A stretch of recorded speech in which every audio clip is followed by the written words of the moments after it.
এভাবেই চিৎকার করে কান্না করছেন কয়েকজন প্রবাসী।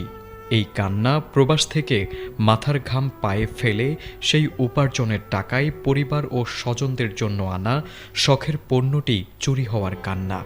সৌদি প্রবাসীর ব্যাগের তালা ভেঙে শাহজালাল আন্তর্জাতিক বিমানবন্দর থেকে কে বা কারা নিয়ে গেছে তাদের শখের মালামাল, যে ঘটনার একটি ভিডিও ছড়িয়ে পড়েছে সামাজিক মাধ্যমে।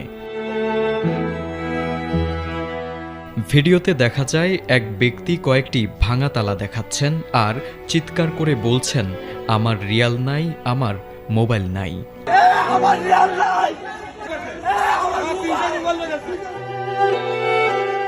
এ সময় আরও একজন দাবি করে বলেন, আমার ব্যাগ থেকে 3টা মোবাইল চুরি হয়ে গেছে। শুধু একটি কিংবা দুটি ব্যাগ নয়, বেশ কয়েকটি ব্যাগের মালামাল চুরি হয়েছে।